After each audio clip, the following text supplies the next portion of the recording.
Good afternoon, folks. I'm Dave Canterbury with the Pathfinder School.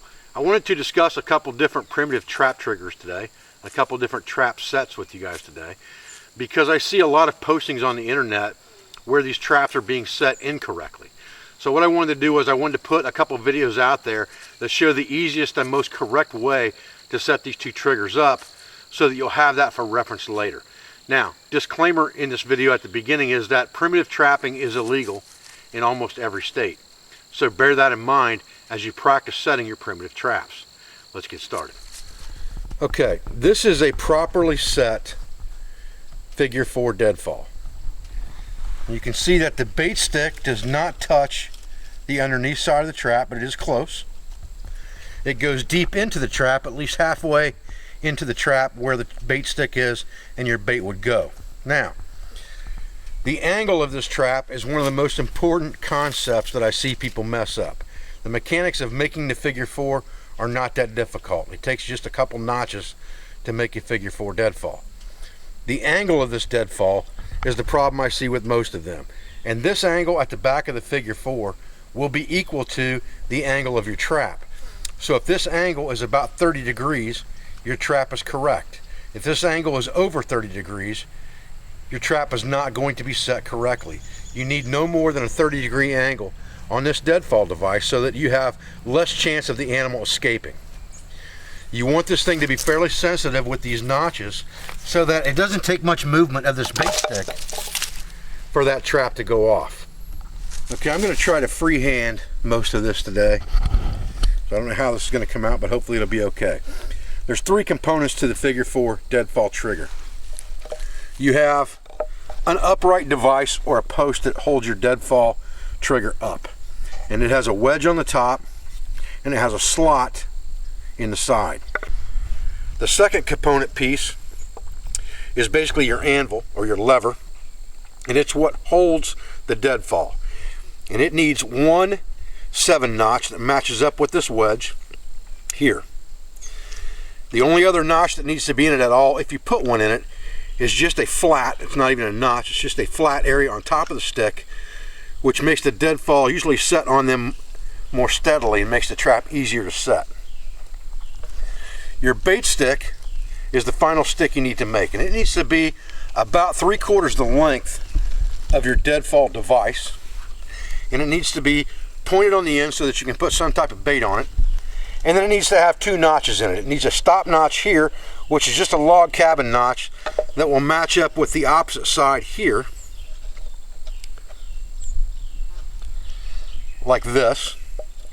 And then it needs a notch in the back here so that this levering stick can be placed on it like this. I think you guys can see that all right.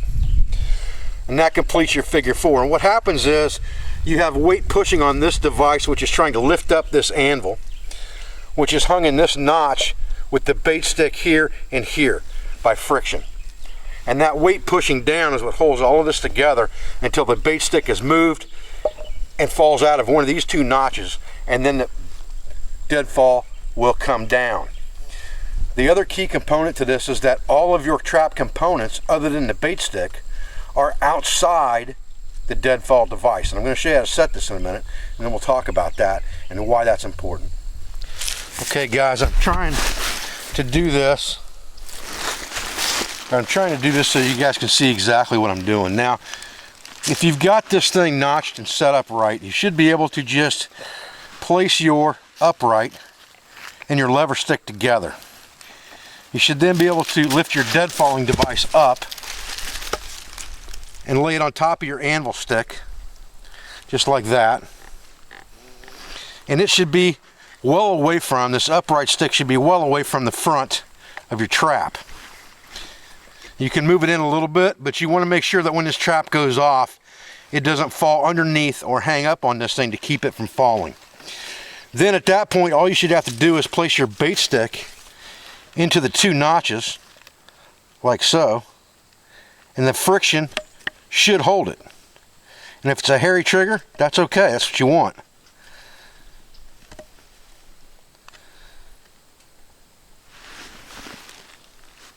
So when you're done again, you're going to have two 30-degree angles there. And again, it shouldn't take much movement of this stick at all to set that trap off. That's the key. It should not take much to set that trap off. Okay. This is a properly set Paiute deadfall. The Paiute deadfall is very similar to a figure 4. The angles should be the same. To me, the biggest difference between the Paiute deadfall and the figure 4 is the size game you're going after. A Paiute deadfall usually is much more fragile than a figure 4, and it should be used for small game, whereas a figure 4 can be used for bigger game. You barely have to touch a Paiute deadfall to set it off, and they're very difficult to set to begin with if the surface you're using for a deadfall is very smooth, because the whole precedence of the trap is that the trigger is friction held to the device underneath, and that friction is the only thing keeping that trap from going off. So if that stick gets moved at all with bait there in between, in that little angle between the stick and the deadfall itself, if that stick moves at all, the deadfall is going off. It is pressed up against the trigger here, and you have rope coming from the back, so instead of the notches connecting, you have a rope that wraps around a toggle to the front of the post, and the only thing holding that is the friction of that bait stick.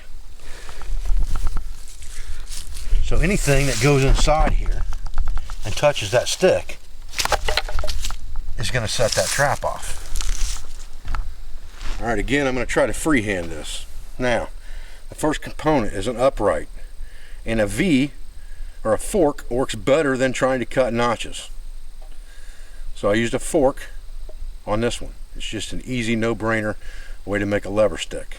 You could use that same thing on a figure 4 if you wanted to. The levering stick on this basically is nothing but a straight stick with a flat side to hold the deadfall and a little V-notch to hold your toggle string. You have a toggle with a piece of string that you have to adjust that to get the proper angle, and it's just a toggle that's flat on one side, got a V-notch cut in the back, and a piece of string on it with a loop, and then you have a bait stick, which is going to be more fragile than what you used for a figure 4. It needs to be lighter weight because it's going to be friction held with a point underneath this deadfalling device. So let's set that up for you.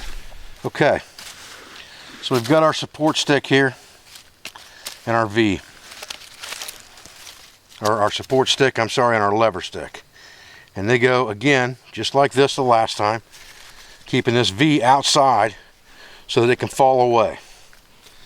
We're going to put our toggle over our notch and bring it around this front side one time with the flat facing toward the trap.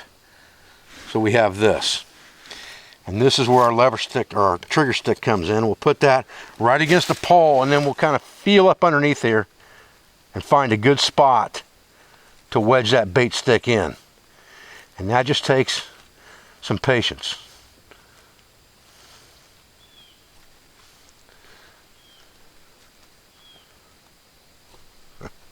Sometimes it takes a lot of patience. Okay, now we're set again. Now again, it's not going to take much at all. I'm trying to get this camera to sit steady for you guys. Okay, so you can see our trigger sticks in the back, and our bait would go right in between that angle right there, or on the end of that trigger stick. And this is a very lightweight trap. It doesn't take much to come in here and touch that, and it's going to go off. Not much weight at all. Okay guys, so we talked about the figure 4, we talked about the Paiute deadfall, showed you a couple proper trap sets for micro trapping with those type trigger systems. Remember that any deadfall device needs to be 5 times heavier than the game you're trying to suffocate or kill with that trap. I appreciate your views, I appreciate your support. I thank you for everything you do for our school, for our family, for our business, for all of our instructors, sponsors, affiliates, and friends. And I'll be back with another video as soon as I can. Thanks guys.